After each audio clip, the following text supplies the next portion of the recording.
If you were to ask someone what one of their favorite narrative-driven games is, you might get answers like Star Wars Knights of the Old Republic, Halo, Metal Gear Solid, Mass Effect, BioShock, GTA San Andreas, Spider-Man on the PS4, or Red Dead Redemption to name a few. These games tell such a unique story in a large-scale immersive world, but one game that stands tall compared to the others is the narrative of The Last of Us.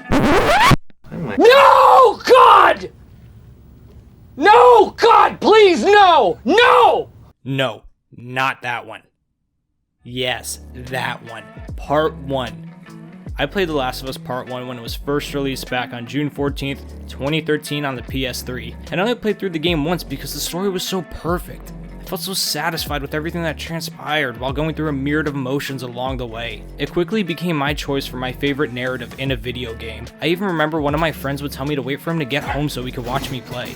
I was inspired to go back through the story because my brother and I started playing the multiplayer again, and we reminisced on how much fun we had with this game and the story that was told. This game has a legacy that really speaks for itself. I mean, look at all those Game of the Year awards. For the first time in about 9 years, I decided to play The Last of Us again so the Two Avg Brothers can answer this question. What made The Last of Us so great?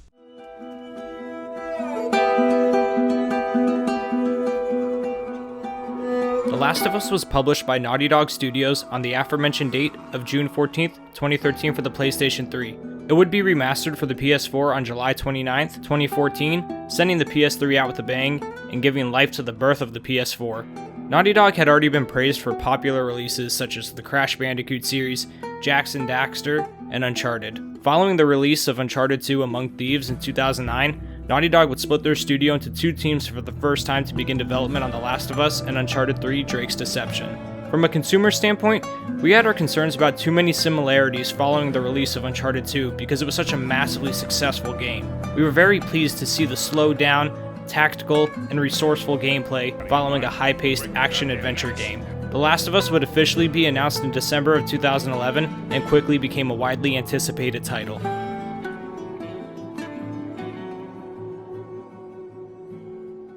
Set in the present-day universe, there's an outbreak of a mutant Cordyceps, which essentially turns the host into a zombie, which are called the Infected. The game opens with the scene between Joel and Sarah. It's Joel's birthday, and Sarah gives him a watch because he broke his last one. And if you listen closely, you can hear a clock ticking in the background. Here. What's this? Your birthday?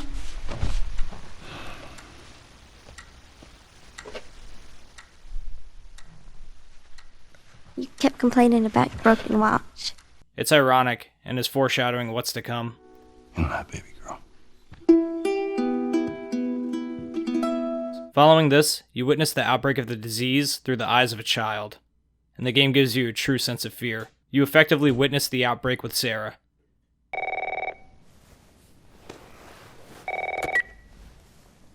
Hello? Sarah, honey, I need to get your daddy on the phone. Uncle Tommy, what time is it? I need to talk to your dad now. There's something... Uncle Tommy? Hello?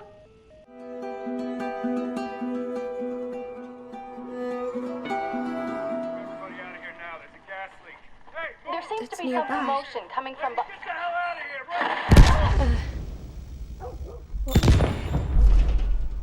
bro! And be honest, you jumped at that explosion.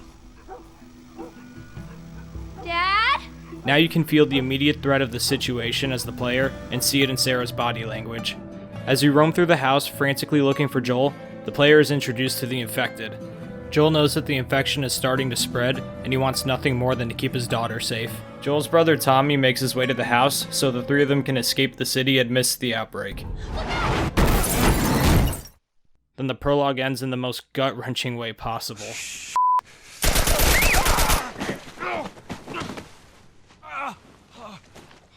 Sarah dies in Joel's arms.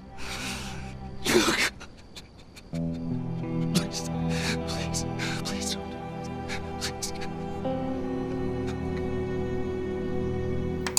Let's stop there for a moment. The beginning of the game already has the player completely invested in Joel and the universe of the game. A parent's greatest fear is outliving their children. The game doesn't just draw you in through heartbreak, it grounds you in the story and the universe of the game. The theme of loss and death is something that everyone can identify with. This makes you relate to Joel and the cast of characters. It also sets the foundation for the rest of the game, a journey of the human spirit, learning to adapt and overcome in new situations, and most importantly, learning to let go of what we've lost so we can learn to love again.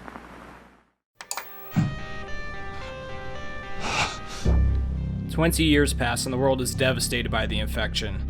You witness what humanity becomes in its darkest times. This is when Joel meets Ellie. She is the underlying theme of hope. Marlene asks Joel and Tess to smuggle her into a quarantine zone because they believe Ellie is the key to a vaccine. Ellie has been infected for 3 weeks and hasn't turned. Subjects usually turn within a few days. Joel is especially hesitant to take the job because his past still haunts him. Joel and Ellie will begin to form a unique father-daughter type relationship as the game progresses. The relationship really gets off to a rocky start following the death of Tess. There are no Firefly members left alive at the courthouse, so Joel's next best option is to deliver Ellie to Tommy. Tommy is a former member of the Fireflies. There are some in-game moments when you can see both of them let go of the past. There are dialogue options where you can see a bit more personal conversation that show the personalities of both of these characters. Would you play this before? No. But I had a friend that knew everything about this game. Apparently, there's this character called Angel Knives who'd... what was it?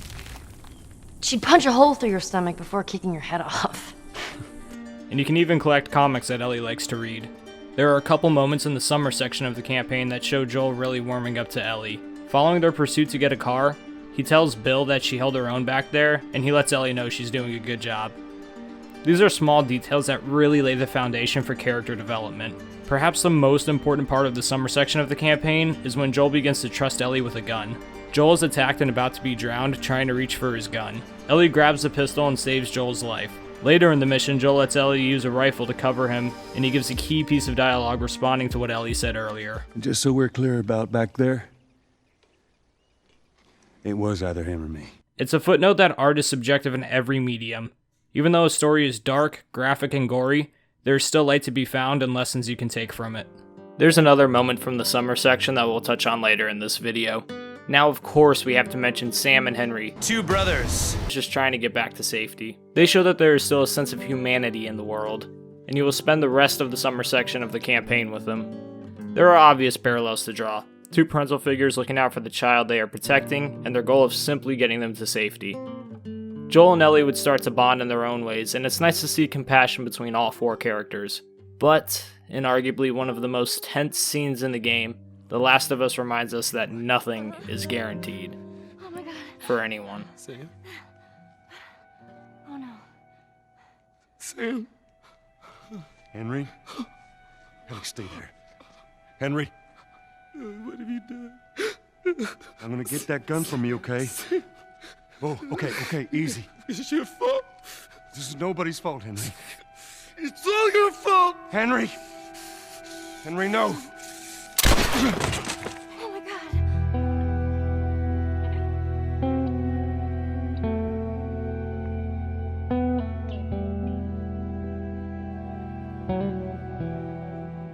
Many of the points that we have been highlighting is how human this game is at its core, and the dynamic with the relationships between characters being extremely relatable. The Last of Us is a testament to video games being works of art and extremely emotional. In the fall, Joel and Ellie arrive in Wyoming, and there's a nice moment where Joel and Tommy reunite despite previously leaving each other on bad terms. It's odd that they left each other on bad terms, because in the opening cutscene, you can infer that they had a good relationship as brothers. Joel wants Tommy to take Ellie the rest of the way to Colorado. Upon learning this, Ellie is upset. Her biggest fear is being left alone, and she's grown to trust Joel. This is when Ellie learns about Sarah and the two get in a heated discussion. Everyone has left her except for Joel. On their way back to the dam, Joel has a change of heart. It could be a combination of a few things. He doesn't want to put his brother at risk, he knows what he means to Ellie, or maybe he's begun to let go of the trauma of losing Sarah, and he's begun to recognize how important Ellie is to him. All of this is set up and earned so well through the actors' performances and the foundations of those elements from the start of the game. Ellie has hope for Joel to become his old self. Even Tommy can see it. Ellie is also hope for humanity for a vaccine. Then they are on their way to Colorado. Go Bighorns! Go Bighorns. What this game does in the fall section is some brilliant storytelling for the winter section of the campaign. Surprise, surprise, you get ambushed and there's no Fireflies in Colorado. They went to Utah. Guess they weren't Bighorn fans. No bighorns. Now, one other thing this game does so well that we haven't touched on is its use of the camera work. For instance, when you're looking for Bill, you set off one of his traps. The camera flips at the same speed as Joel and does a great job of putting you in his shoes and immersing you in the game with the herky-jerky camera movements to make it feel uncomfortable. In this instance, in the fall section, Joel gets impaled after falling from the second story in the university building, and the game doesn't have music play. You hear the impale.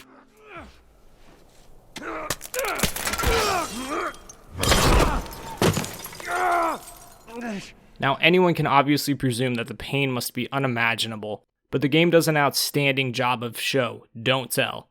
As Ellie pulls you, the contrast is brighter to signify the sharp pain that Joel is feeling. The camera isn't focused because Joel is trying to stay conscious, and it dips in and out of black. It's wonderful storytelling through the use of a camera and colors in terms of language. Now we arrive at perhaps the darkest section of The Last of Us, winter. During interviews leading up to the release of The Last of Us, the team at Naughty Dog would state that you only play as Joel. It was a surprise to fans that you would play as Ellie. The reasoning for this can be explained in an interview with Neil Druckmann posted by VentureBeat. From a marketing standpoint, something we were very conscious of initially, we said, here are things we will lie about in interviews. If somebody asks, do you play as Ellie? We would say no, even though we knew from the beginning that we were working toward this climactic moment where the roles of the characters shift. And it shifted in a big way here. Joel is still severely wounded from their time in Colorado, and Ellie is doing what she can to take care of him. She is hunting and trying to get some food when she runs into two survivors, David and James. They seem friendly enough, right? Oh god. Ellie wants to trade some deer meat for medicine for Joel, and after James leaves, the game does an incredible job of putting you on the same side as David, as you and David hold off waves of infected. Remember earlier when I alluded to the fall section setting up the winter narrative in a big way? I'll let this part of the scene play because words do not do it proper justice.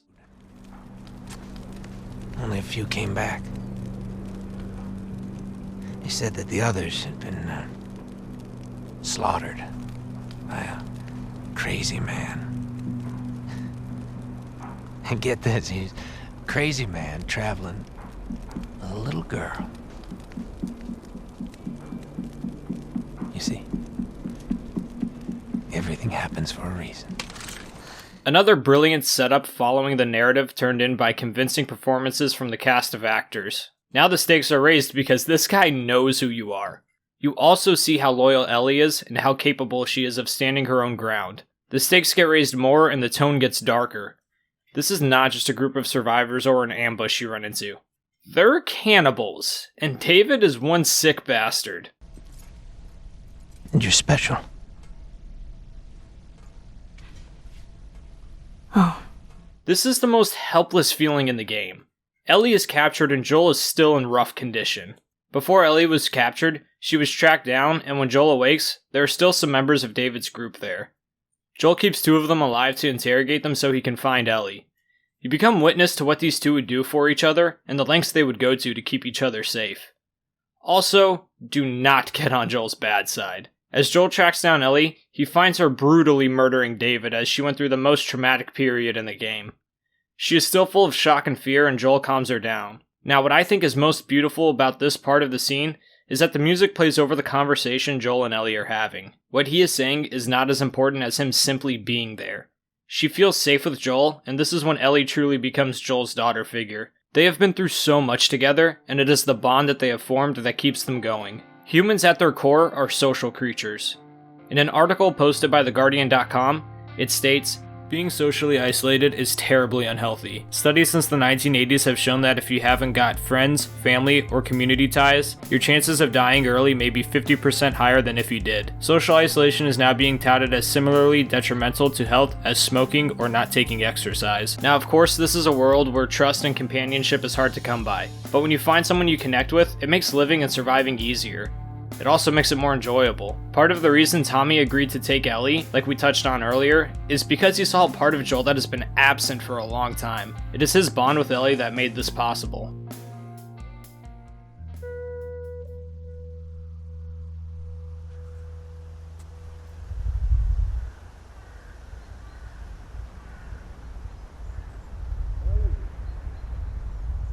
Ellie! What an incredible journey this has been. You are finally about to deliver Ellie to the Fireflies. There has been so much struggle and heartache that has led us here. During the game, sometimes it's easy to lose sight of Ellie being a child. Maybe because of her sailor mouth.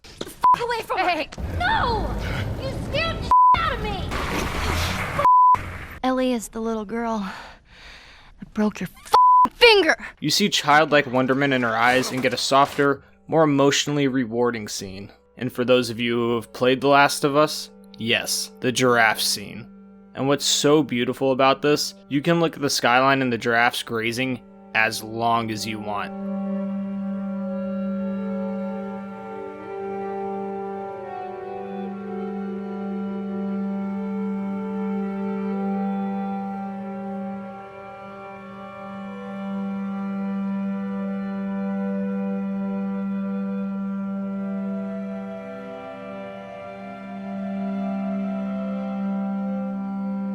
It does not end until you press triangle. Well, I ain't leaving without you. Wonder what Joel meant by that. For the procedure to reverse engineer a vaccine for Cordyceps, Ellie will die. The fungus grows on the brain. This is where the major moral dilemma of the game comes in. Do you let Ellie die, or save her? I ain't got time for this. Oh. He meant it. Joel had his mind made up going into this. After fighting his way to the surgical room is where Joel commits his most cold-blooded and brutal murders. He kills all the doctors and eventually Marlene. Playing the game, you cannot help but feel awful for killing all these innocent people, and Ellie wanted the procedure to be done. The question is posed to you. Did Joel make the right decision? Personally, I was on the fence because rescuing her was done in heartless fashion and you lose your best shot at a cure. Joel became more ruthless in the winter and carried it over here, because Ellie is his and he loves her. And when you love someone, you will do anything for them. What makes Joel's decision correct in my mind is the fact that it is scientifically impossible to vaccinate against a fungus, and Ellie's death would have been meaningless. In a study posted on Nature.com, it references the challenges we are still currently facing to vaccinate fungi. The article states, despite efforts, unfortunately there are no licensed vaccines available to prevent and control human invasive fungal infections. Fungal diseases often have a poor prognosis stemming in part from the limited arsenal of antifungal drugs compounded by the increasing occurrence of antifungal resistance. The lack of reliable diagnostics for many fungal diseases can lead to delays in treatment. Immunological impairment poses challenges with respect to both efficacy and safety for vaccines. Moreover, fungal cell wall components are recognized by the innate immune system in humans, leading to adaptive and trained immune responses. I'll post a link to this study in the description of the video. With all that in mind and science being so far away now, they would not stand a chance of solving this in a post-apocalyptic world with less sophisticated lab equipment. What do you think about Joel's decision to rescue Ellie? Let us know in the comments. The final moments of the game in my playthrough was a weird mixture of guilt and satisfaction. We sympathize with Joel because we completely understand what led Joel to this moment. Even though we know Joel is the main protagonist, it's a similar approach to humanizing a villain. For Joel, his actions are justified and clear. Ellie is left feeling like everything was meaningless, and Joel lies to her about everything he said being true. The Fireflies found people like Ellie, and it didn't work. Now, for those of you wondering, Ellie did not know what happened at all, but she was unconscious the whole time. They got caught in a riptide on the way there, and then she immediately was prepped for surgery, so she doesn't have any memory of what happened at all. My average brother reminded me of something added to the Sandbox on the way to the surgical room. The gameplay around The Last of Us is primarily a stealth-based hallway shooter, with mostly semi-automatic weapons, a flamethrower, and a bow and arrow. Ammo is scarce and you really have to make every shot count. Like, you're lucky to have a clip and a half in a single weapon. But here the game rewards you with a fully automatic gun, an M4. What a fun and great idea it was to add it late in the game as you're fighting your most armed enemies yet. And what's this? They give you ammo for it? And you don't have to take it to workbenches? Before we wrap things up, thank you for watching and making it this far in the video. It was such a pleasure to make this video and revisit The Last of Us all of these years later. This game has everything: an engaging narrative, fun and rewarding gameplay, a story that makes you think, an impactful soundtrack, stellar sound design, and brutality and gore that matches the world and the tone of the story. It took me so long to play this game a second time through because one was all I needed back in the day when it was first released. The story is entirely fulfilling with its cast of characters, themes, and provoking emotion from start to finish. I remember my jaw hitting the floor the first time through at so many scenes. Sarah's death, Henry's suicide, the first time seeing a bloater, and much more. The quiet moments add so much too. Tommy and Joel reconciling, Joel being there for Ellie after killing David, and Ellie's childlike wonderment from seeing giraffes in the wild. All of this resonated just as much on the second playthrough. You feel so much emotion in this game and care so deeply for Joel and Ellie. The overarching narrative is nothing groundbreaking, delivering the cure for humanity in a post-apocalyptic world, but their approach to it is unique and refreshing because Cordyceps exists in real life. What makes this game is its characters. Every character had a defined purpose and a role. They all add to the plot and progress it in a meaningful way, further adding to how you feel when things transpire in the game. Joel and Ellie's relationship is so unique. Playing the game, you feel responsible for her, and Joel slowly starts to turn the corner in love again. Ellie finds someone who will stick by her side. I remember my first time playing The Last of Us and feeling so guilty for Joel lying to Ellie because this game makes you care about the characters so much. Back during the heated days of the console wars, I had an Xbox 360, but Uncharted 2 is what made me switch to a PS3. Naughty Dog became my favorite game developer, riding high on Uncharted 3, The Last of Us, then Uncharted 4.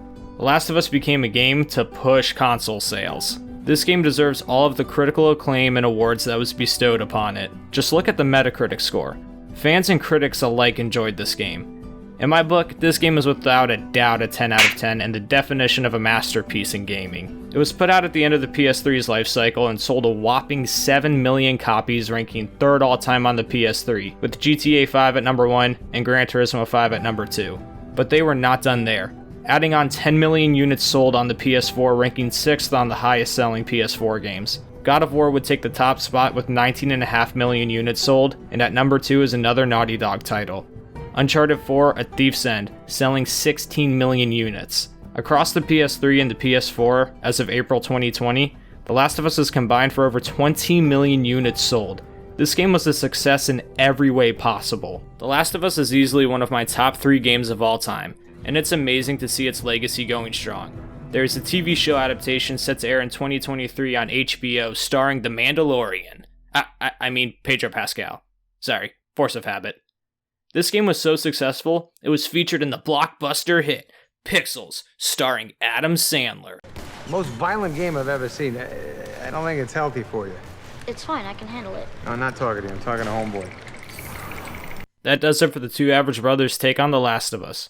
Thank you so much for watching. If you enjoyed the video, please consider subscribing to the channel, leave a like, and let us know in the comment section below what you thought of The Last of Us. Thanks again for watching, and see you next time. Oh, man. You can't deny that view. But you can't deny the view, though.